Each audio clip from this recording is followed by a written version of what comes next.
Hi, everyone. Thank you all for joining our webinar. It's morning here in San Francisco, and, and we're excited to talk about this topic today. I think it's very relevant, how to reduce costs in a market downturn. I'm excited to be here with some very special guests, our own Iris Yen, our head of business and operations, and Rafael Casas, a senior accountant advocate with Sage Software. I'm sure many of you guys know Sage.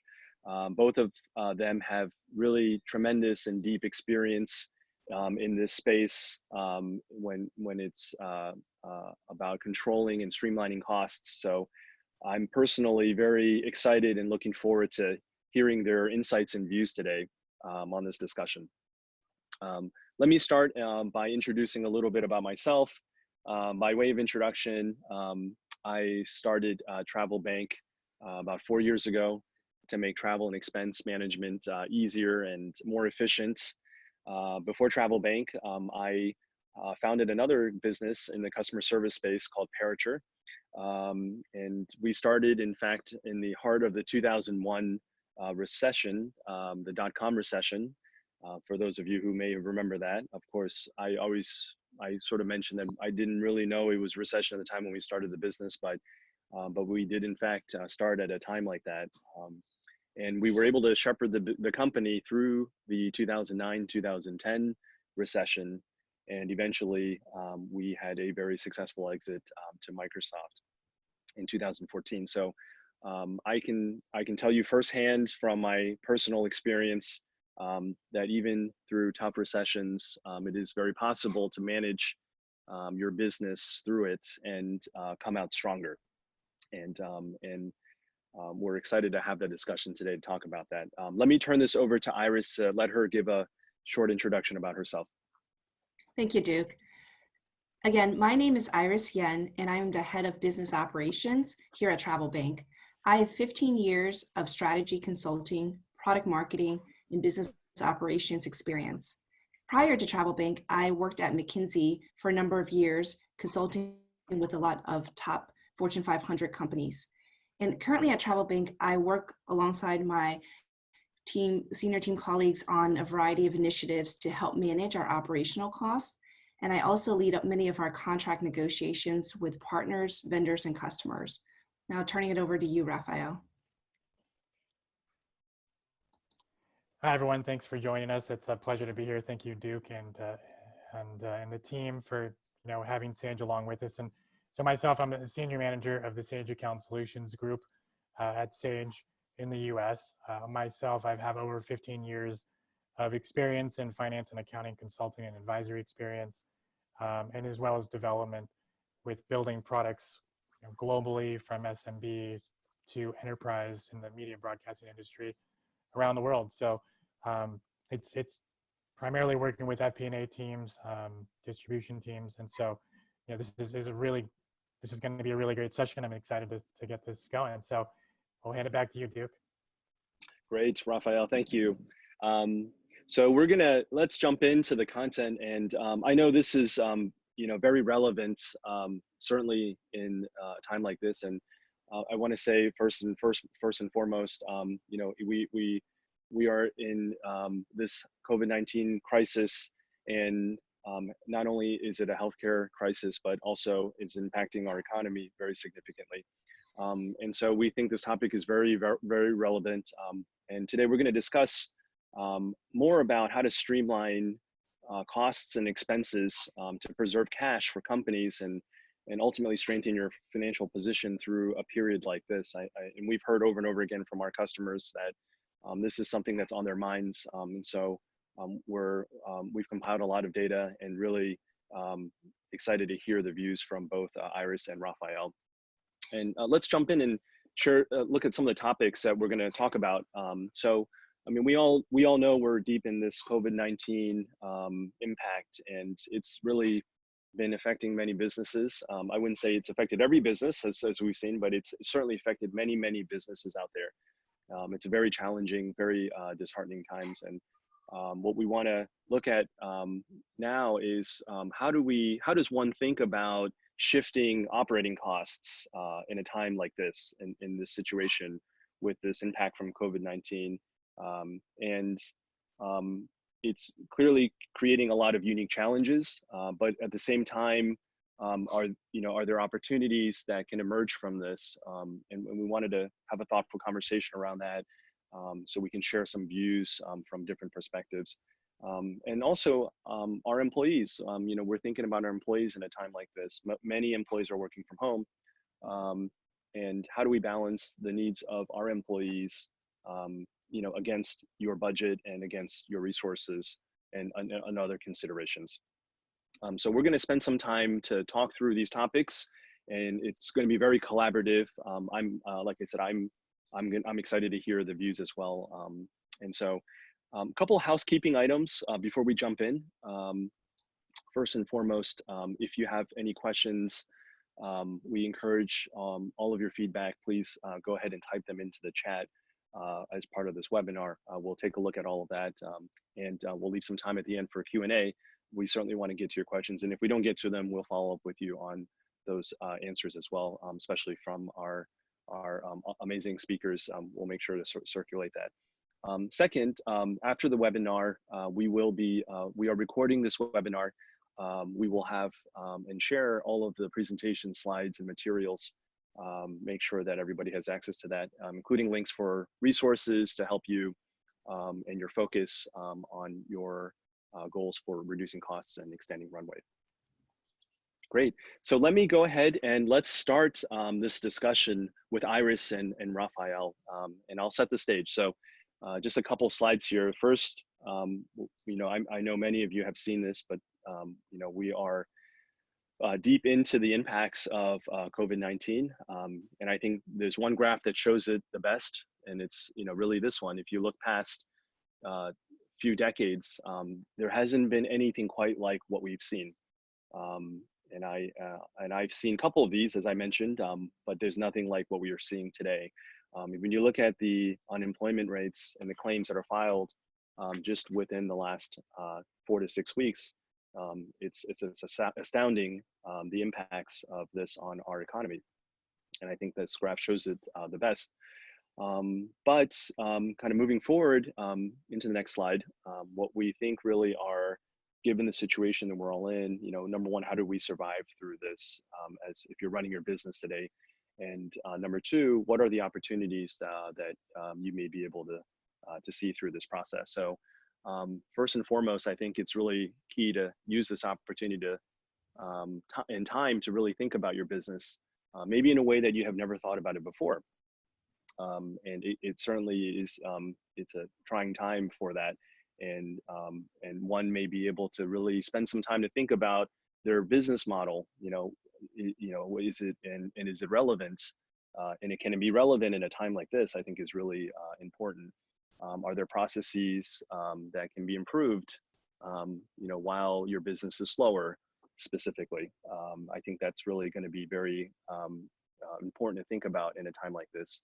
And second, what we've seen is that the companies actually who go through this process, the ones that quite frankly are more creative at a time like this and more resourceful as well, and clearly more resilient, are going to be the best companies that emerge out of this crisis in a stronger way.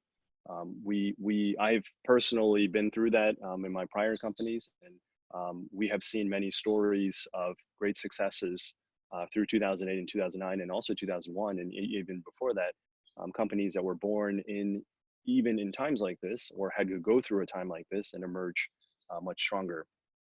And so we believe there will be many great stories that come throughout this crisis, and we'll be watching them and really rooting them on. So with that, let me turn this over to the panel, and let's start with the first question. I know COVID-19 is really on everyone's minds right now, and everyone is seeing gradients of impacts to that as a result of COVID-19. So how is COVID-19 impacting the financial positions of businesses today? And Iris, if maybe you can start and share your views, and we'll turn it to Rafael. Sure. So in one word, two words, very substantially, there are honestly very few businesses we believe that are going to see net neutral financial impact. Most of businesses that we're seeing are anywhere from 25% to sometimes very scary enough 90% plus revenue impact. An example of that would be our industry, the travel industry. So with these few exception of potentially remote workforce collaboration software like Zoom, potentially delivery services, I'd say across the board, most businesses are going to be impacted on the revenue side quite substantially. So what this means is, we started 2020 sort of in the economy in a very high growth phase and generally fairly strong. And very suddenly, we're seeing a very deep shock to the system, and it's going to really test the business core fundamentals of every business, from the startup space all the way to large businesses. And the implication of that is conserving cash and preserving your runway is going to become the top concern for all businesses. If it isn't already, it really should be, because the hardest part, I think, of this current crisis is it's really unknown when that business will return back to normal. Great.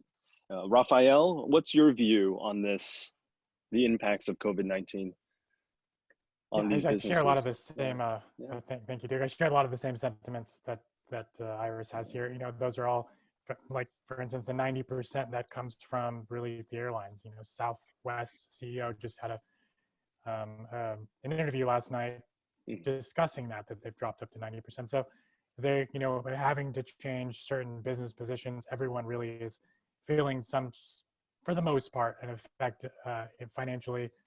There are some businesses that are actually growing, doing really well. But this is an opportunity, to understand a couple of things. How are you set up for success to understand what your financial business and your financial position actually looks like? Do you have the tools in place? One thing is understanding what your cash flow perspective is for your business, and how healthy are you? You may have thought you were healthy. You may not have the technology to really understand what your business should look like. Maybe there's a lot of conversation out there that 3 months runway really shows that you weren't healthy to begin with as a business.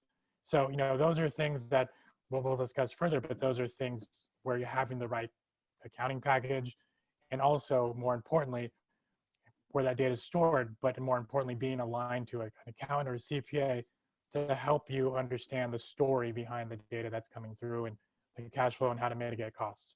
So these are some fundamental things that any business can do to help align with their pivot. Great, thank you, Rafael. And let me go to the next question here. I think this sets the stage up for well for this next question. And I know this is on the minds of many people. If we were to go a level deeper in, and now we all know we're thinking about reducing costs. What should one think about, especially when the impacts of this have been so fast and drastic? When you need to shift your operating costs, what should one focus on first?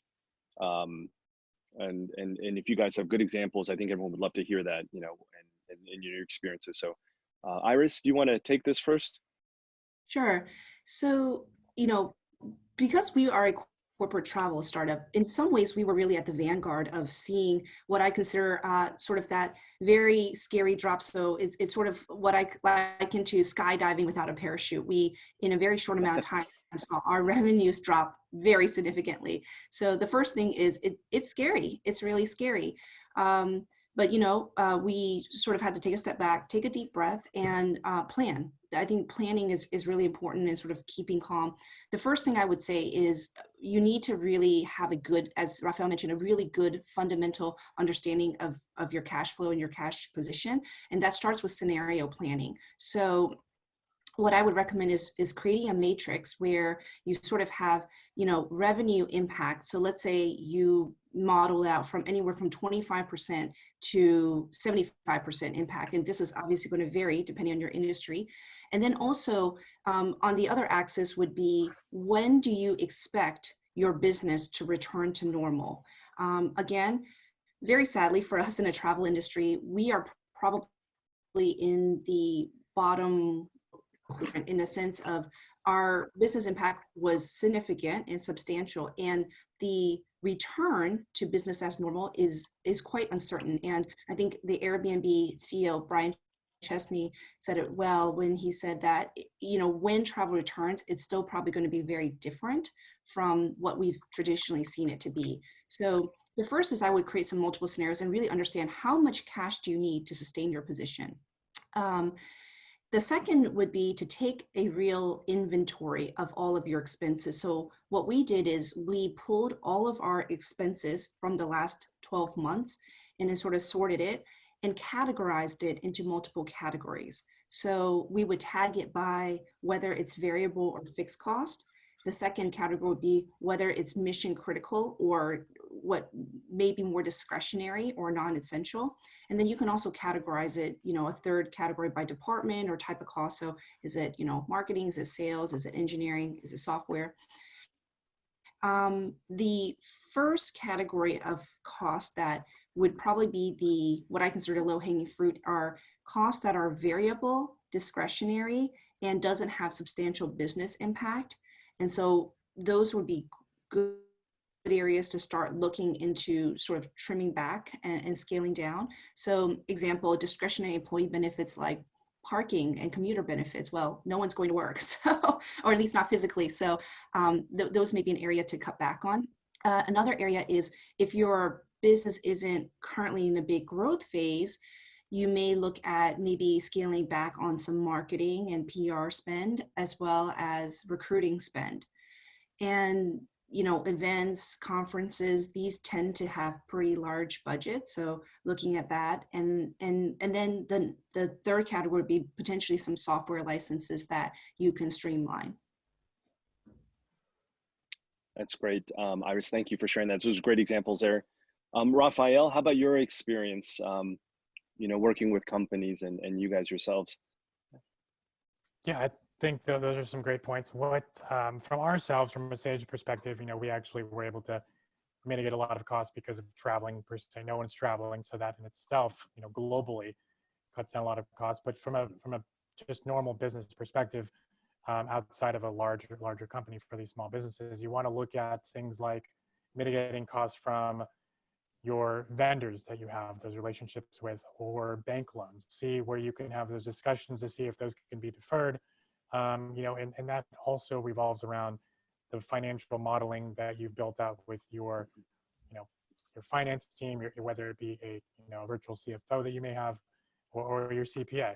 You know, so these things are really, really important to determine where you can mitigate those costs, and as well as the prerequisite of all this, in my opinion, is to reanalyze your business. You've got to look at it holistically, and this is a topic that I'll discuss later in the final questions of Dr. Jordan Peterson talking about clean your room. So you have to really reevaluate where these particular areas of your business may be costing a bit more than you normally thought, because you weren't really tracking as well before this crisis happened. And that's why you have, you know, to be aligned with the CPA to help you find these particular areas where you may not have the expertise to look at that. You know, and then also, again, a part of this as well is having the right rapid response tech stack in your business that helps you pivot to shift these operational costs quickly, and as well as shift the revenue that you'll be doing. So these are some certain fundamental areas that I think can help. That's great. Thank you, Rafael. Those are great examples. Let's look at the next question here, which is, you know, when you look back, when we all look back at these situations of what causes these market downturns, and everyone is sometimes different, and that's why it's hard to predict what's going to happen in our case in the situation now, but also in the future. You know, because there's different reasons or triggers of why things happen. Clearly, in this 2020 situation that we're in right now, you know, a lot of this is as a result of the COVID-19, and the impacts are very fast. They probably are, you know, faster than what's happened in other prior recessions. So, you know, again, it's about adaptability and thinking about how you react to this, because there may not be a playbook or a textbook, and you quite frankly don't have enough time to make these changes. So it makes this situation, perhaps a little bit more difficult for those that are impacted, those businesses that are impacted.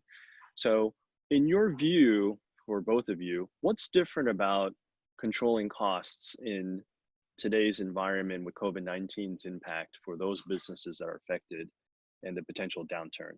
We'd love to hear your views, and if there are any insights or things that you can share on ideas to think about, I think that would be really helpful for our audience. Iris? Yeah, sure. So I liken it to the short-term shock. It's use an analogy. We were all on a beach. It was a beautiful day, and then suddenly you were thrown into the pool. It's a very cold pool.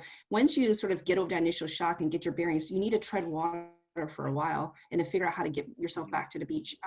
The reality of it is the recovery could be actually much longer than anticipated. So, even when we sort of come out of shelter in place and lockdown, business as usual may not be what we were accustomed to even, 2 months ago. It's only been 2 months, right?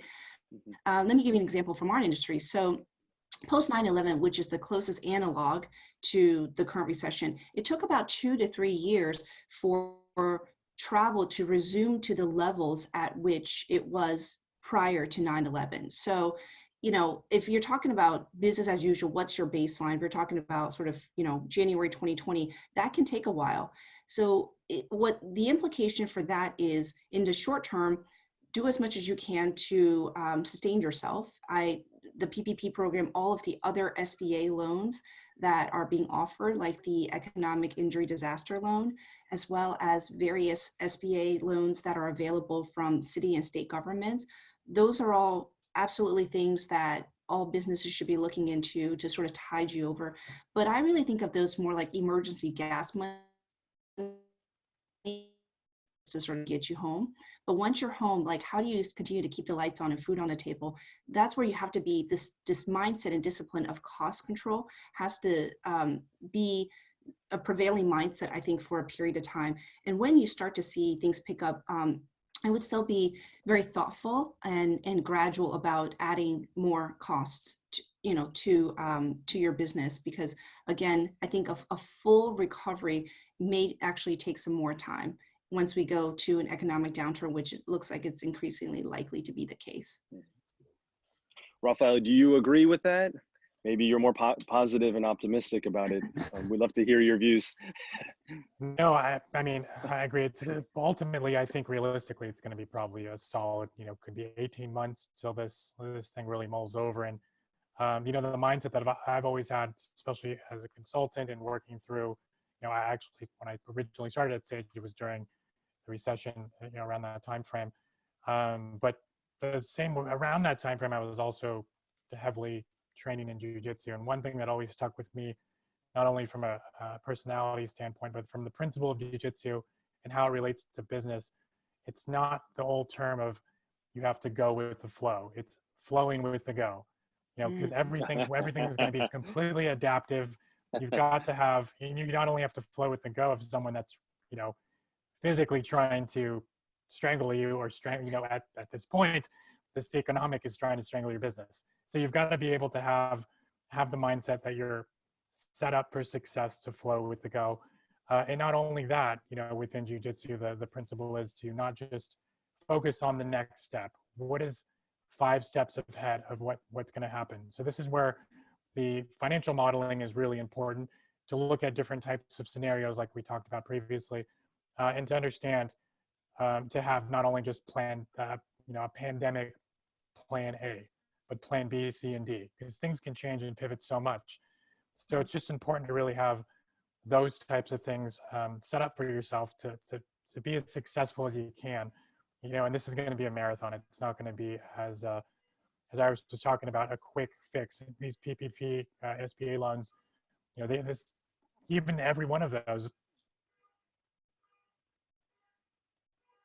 going to be, those are not necessarily going to be right for you. Someone that has a lot of labor costs, it's not going to be, PPP is not going to be available to you. But there are other fintechs, there are other organizations that can actually really help you, um, you know, outside of these federally funded funds, to do some better, get some better options out there that might be more useful for you. But the optimistic piece is that during the recession, some big companies like Venmo, Uber, Slack, and WhatsApp were able to shift their business models and do really well coming out of that. So there is there is hope out there, and that's a, really something that you want to be mindful of, that there is some light at the end of the tunnel. It's just making sure that you're being aligned internally within your business and aligned with the right business partners. That's awesome. Let me, if I may, Rafael, play on your analogy there, go with the flow or flow with the go. Let's talk about the next topic here. So a company may have set up expense categories a certain way, and that's how it was for the many years that you've been running your businesses. And that would go with the flow, right? That's how you do expenses. And clearly with the impacts of what's happening now, one might need to think about flow with the go. So what can you guys share around examples of expense categories that companies should think about today to adjust? And which ones are easier to adjust and which ones are more difficult to adjust based on your experiences if we have to make some change? Iris? Yeah, so going back to the sort of expense categorization, the hardest expenses to adjust are the ones that are very, fixed, long-term. Lease. A lease is a good example. Most commercial leases are anywhere from 5 to 10 years, sometimes more. So you're really locked in for the long term. And in fact, I can share, we're kind of going through that same process right now. And I think your negotiating stance and position really depends, a lot on your outcome that you desire, but also on your cash position. So example, if you have just a few months left on your lease, you can talk to your landlord about potentially doing an early termination. I will say most landlords our landlord has been very fantastic and very accommodating. Some landlords are not so much, but if that's not an option, look at potentially rent abatement or rent deferrals. So you can pay a portion now and defer that to later. Some other companies I know are actually just saying, you know what, I've got more than 2 months left on my lease, but I don't see us going back necessarily to use the space, and or my team is much smaller and we don't need the amount of space we have. Just take my security deposit, treat that as an early termination penalty, and let me just get out. So, but leases generally are a pretty big expense item for most businesses. So anything you can do to free up cash flow, working alongside with your landlord, of course, would be good. I will say other contracts that I've been reviewing, one of the things that I've been carefully studying is the various cancellation terms and policy. Some contracts will have what we call force majeure, and fancy legal term for act of God, act of man, major force that basically doesn't enable you to fulfill your obligations. A great example of that would be if you are a events venue provider. Well, with this current shutdown, or you literally cannot fulfill your obligations under a contract. You cannot host events there, right? So that may be an avenue for you to work with any clients to say, I cannot, do the obligations that I contracted for, and it's completely not my fault, right? So I've heard of people just getting really creative with contracts and figuring out ways to potentially defer the payments or change it to another date. So just being really thoughtful and creative, and hopefully, and my experience has been that most partners and vendors we've reached out to, and I'm usually just, very transparent about our situation, they've been very helpful and understanding. And so I think everyone sort of has a sense that we're in this together. Unlike the 2008 recession, where some people felt like there was, part of the recession was due to mismanagement on the parts of some of the financial services companies. So there was a little bit more of that. You should have managed a business better. Nobody really has that mentality, because this truly is this one in like a lifetime kind of crazy, like black swan event that nobody could ever have foreseen or imagined. Great. Thank you for those insights. Rafael, what about you? Yeah, I won't get too much into this because there's so much that can be unpacked in this, but that first line item there, benchmark items to see if your cash flow estimations are reasonable and get an indication of over under spend. And those are things that are really important. That's the analytical piece where having a CPA involved with this helps you. So, but if you don't have the ability to get aligned with one, something that we'll share after this is one of our peers, Laurel and Wilson CPA out of the Pacific Northwest, actually built out when this pandemic occurred a full SOS business planning guide that kind of goes through with you and kind of really holds your hand to show you what you should be looking at, how to elevate your business during this time, and what ideas you should be thinking about. And that's something that we can definitely share. And I think that would be the best solution to really understand what you can do in this particular situation as a small business. Great, thank you guys both for those great insights. As we talk about the next topic here, I think it's really important to recognize this. Not only is this really about managing your business and the financial implications, but also the employees, your employees are going through very difficult, very challenging, very disheartening times. It's one thing already for employees to be in this market downturn. It's another dimension of this where, suddenly with the shelter in place, all employees are working from home. It's a very different situation. I can speak firsthand myself, right? Working from home, it's, you may not be that used to it if you haven't done it before. And people are adjusting, and like the prior questions, the time to adjustment is very short, and one may not actually recognize or realize what the changes really mean from an impact perspective. So, how does a company today balance this relative to ensuring business sustainability? How do we balance what our employees need in a time like this, in a crisis? Considering the situation, the macro effects, and while balancing the business continuity. What advice do you both have around this that can be helpful for companies to think about? Iris, Yeah. do you want to start? Sure. So two things I would share just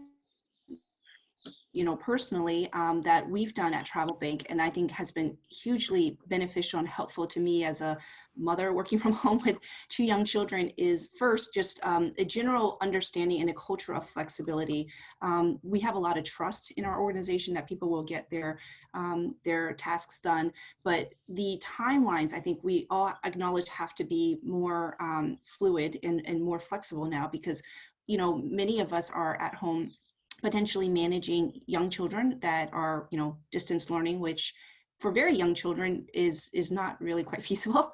And other folks might have elderly parents or, neighbors that they're taking care of. So everyone sort of has some personal and just this general anxiety, and the news is often very sobering and depressing to read. So just having that general understanding and empathy, I think, goes a long way.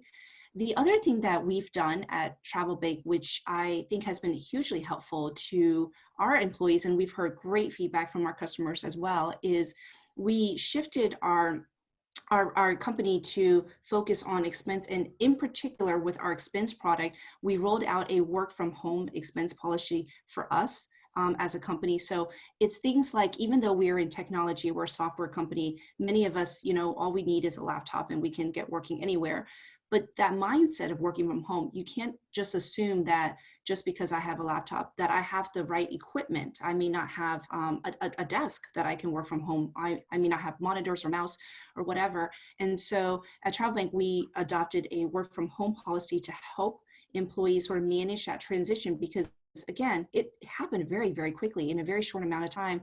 San Francisco was shut down. Our company made the decision to also extend that work from home to protect our employees. And I think a lot of companies are facing the same thing. So anything, I think, in this environment, even if it's just, hey, you can expense your lunch, because we know it's you don't see your colleagues, it's already kind of sad. And, we do virtual lunch hours and happy hours just so we can maintain the team bonds that we've had. I think those it may seem, like small steps, but they go a long way. Rafael, how about your view on this? Yeah, no, great You work with, points. yeah. Oh, sorry, go ahead. I apologize, Duke. I was just going to say those are Sure. great points. Actually, from a Sage Yeah. standpoint, we've done a lot of that, helping transition, 90% very quickly of our global offices to work from home. And that's really trying because there's a lot of folks that are used to working in an office. There's quite a few that have not had any really transition as opposed to having the kids running around in the background. But those are really important things like those virtual happy hours. One thing that we did at Sage that has been really, really helpful from that point of view here of being mindful about mindfulness, meditate, go outside, create routines. We partnered with Headspace, which is a meditation app, Mm-hmm. and that really has allowed for many of the employees to make sure that's part of their routine. There's those are things that are going to be really helpful for you day in, day out. And part of that as well is in shifting this mindset of being mindful is Dr. Jordan Peterson has done many years ago, did a clean your room, utilizing this concept of where do I start, trying to figure this whole thing out with my business, not only from the employee side, but from the customer side, and if you have the idea of I want to change your environment, change your business, change the world, you've got to start with yourself and cleaning your room and then working out outwardly. That really is an exercise that helps you build your competency that way to do it better from an outwardly area for your business and your employees. So the concept is very simple of I've got to clean my room. I want to change my room for 30 minutes. What do I change? Something small. If you don't, it doesn't need to be something super crazy. And innovation is something as well within cleaning your business or cleaning your room. That doesn't have to be shiny and wild. It could be something fundamental. If you look like Southwest Airlines, they did something pretty simple with just the way they did boarding, and the way they handled that process of first check-in, first serve kind of thing. And so those are just smaller disruptions, but they did make a difference in how they worked with the customers. So these are things that you just want to be mindful of don't be overwhelmed. Take these things to yourself, take the time for yourself. And that'll give you a more clear mind to be a more of a healing leadership that can cascade to your employees and can cascade to your business and to your clients. I think those are amazing tips, Rafael. It's really enjoyable to hear you talk about it. I feel like I should talk to you more. If these great ideas and how one should think, to be, more calm in a time like this. So really fascinating examples. Thank you for sharing all of those. And Iris, to you as well for the experiences that we're all seeing here internally. The last question, really, I think we can wrap up is, and actually before we do this, I just wanted to make a quick note. There are a lot of great questions coming in here on the Q&A, so please make sure if you have questions for our speakers, just to go ahead and add them into the list, and we'll make sure to get to a few of them at the end of this webcast. But the last topic we have here really was to provide some resources for everybody about helping businesses streamline and reduce costs. So, Rafael or Iris, anything you guys can point to, and as a reminder, we'll share all of this out, so you don't have to go search this on Google or somewhere to find it. We'll provide information, but anything here that you just want to touch on a little bit on resources you recommend, I think would be really great for our audience.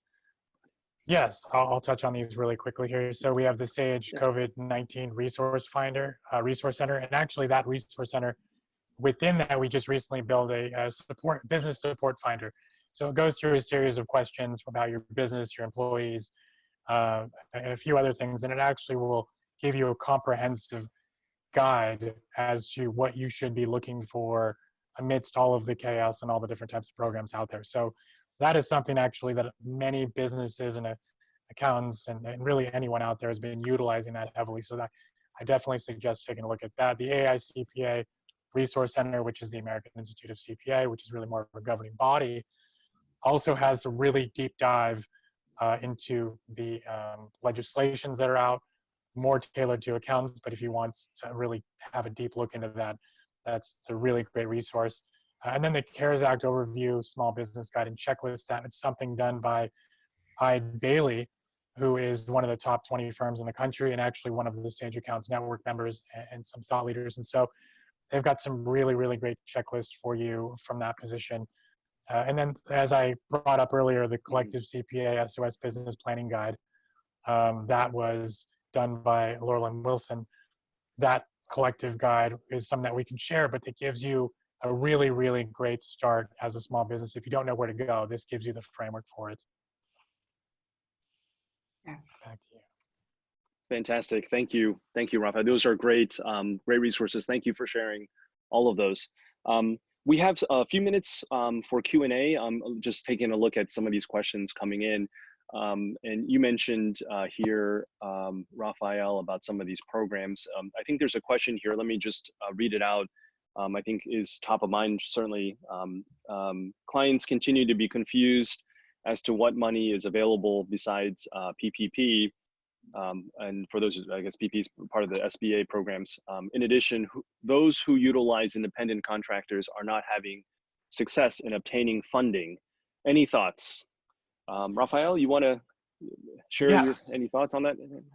Yeah, I've done a lot of sessions on this particular thing. So within the CARES Act, you've got the PPP, the Paycheck Protection Program, the EIDL, Economic Injury and Disaster Loan, which actually came out after 9/11. So it's not new, but it is another program that you can utilize. And you have the ERTC, Employee Retention Tax Credit, that'll eventually come out. So they're not every one of them is going to be great for your business. That's why aligning with your CPA is very much, they're the heroes in all of this, understanding what needs to be done for your business.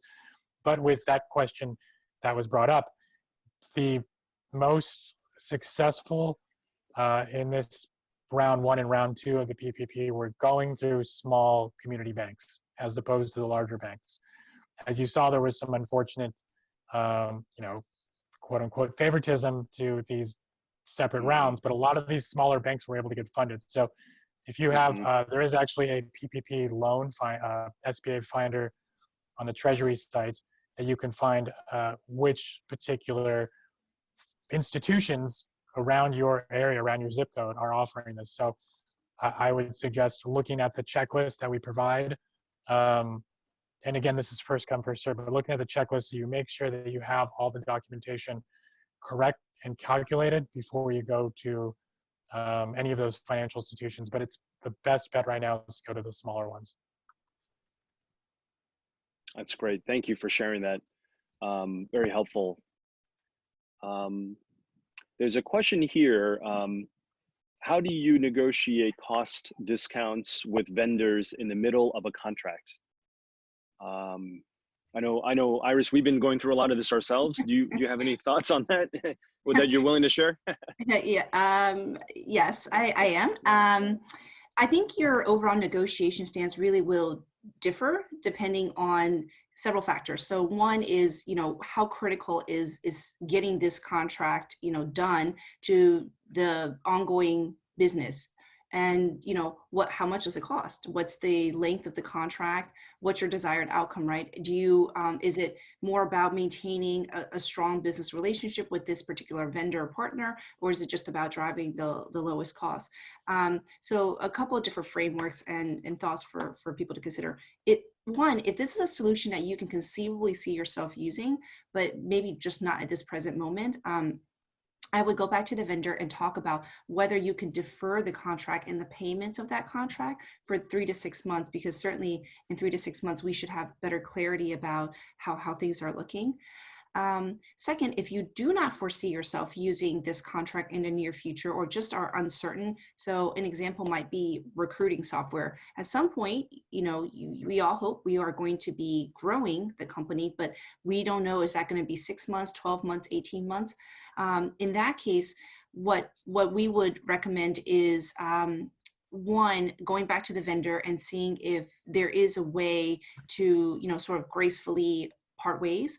Like I said, some vendors partners have been very understanding, but that said, everyone's sort of in the same position too, where everyone's concerned about cash flow and holding on to cash. So the other option is there a different product that you could potentially defer the payments to?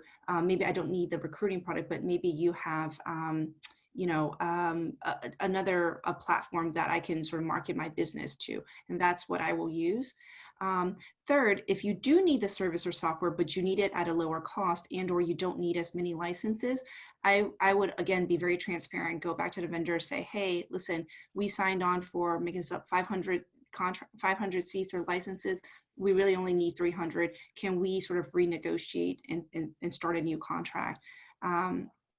Lastly, if you are in a fortunate position where you haven't signed yet, for example, a long-term sort of very fixed contract like a lease, I would encourage you are in a great negotiating position right now, because the commercial real estate market is going to be taking a dip. So I would really think hard about what kind of flexibility you can build into the contract to put yourself into a better position. Do you want to potentially ask for lower discounts, a shorter lease period, maybe month-to-month payments, more tenant improvements? These are all things that, coming from the Bay Area where the commercial real estate market has been just absolutely bonkers for the last couple of years, these are all items that no tenant would have even dreamed of getting, just a few months ago. But this is a reality that we're in. Things can quickly change and things are quickly changing. So as a buyer of services and products, I would say you're in a very good position right now to negotiate. And I would really strongly encourage everyone to put more wiggle room into these contracts, whether from a cost or from a cancellation perspective, so that if things aren't working out so well in a couple of months, that you can sort of have an out. Thank you, Iris, and I'll take an opportunity to share a story just really quickly. We, as many of you may know, a lot of our vendors, which I view as our partners, and on the software side specifically in this topic, they are our customers too. We use their products, they use ours, and this is the first I've ever experienced this. Of course, one would hope not to be in a situation like this too often with the market downturn, but we have been approached by a few of our vendors that we pay, and then we also serve for travel and expense. Their CEOs had reached out to me in the last couple of weeks, and the genesis of the notes were about, I can only imagine what's happening to your business in travel, but we really enjoy using your expense and travel products. We certainly want to see you guys make it through. And they had offered us their software for free for 12 months. I couldn't believe it, actually. They came out front and just offered it straight right. And they said, you guys are paying us, but why don't we waive that for you for the next 6 months or the next 12 months? And, to help you guys get through this process. And I think that was just really, really unexpected. I couldn't believe that they were coming out to us with that. And I thought that was really amazing. And so it really shows, I think, in a time like this, sometimes even there's two approaches, right? One is, well, as Iris, you mentioned, if you have to get out, you might have to do something what you need. I certainly didn't expect this other situation where, people are offering and they're saying, hey, why don't we help you as your partner? Why don't we help you through this process and let us know what you need, especially if they're maybe in a particularly better financially situation, maybe the revenues haven't been impacted as much. So I thought I would share that. We probably have time for one more question. So let me just pick one here, and then we'll wrap up this session. Rafael, why don't I pick one for you? I think that you can answer, I can't. So one is, can TravelBank be integrated to Sage 50 US UK and Sage 300 ERP? What is your offering for the Middle East market, which is cool. I guess we have some folks here from the Middle East. Any roadmap for Sage Middle East coming up? Anything that you're comfortable sharing there with everybody? Yeah, absolutely. That's a great question. So we are actually partnering with TravelBank. We're working right now on a Sage 50 Cloud US and TravelBank integration. And then phase 2 will be a Sage Business Cloud accounting and TravelBank integration. So we don't have 300 or 100 on the roadmap just yet, but that doesn't mean that that's not a possibility. So, but for now, it's just those 2 product lines. Great. Well, this is all the time we have for our webcast. And first and foremost, I want to thank everybody for joining us. Everybody who's taken time out of their day to listen into our webcast. We really appreciate it. Thank you for attending and participating as part of our discussion. I also wanted to take an opportunity to thank both Iris and Rafael, both of you, for your incredible insights and to be here with us to share your experience through a very difficult time that we're in. And so to better times, and we will follow up and share this presentation with all of the materials and follow up with any additional questions that we did not get to post webcast. I wish everyone be well and healthy and safe out there. And until next time, we'll wrap up here. Thank you. Thank you. Thank you, everyone. Thank you.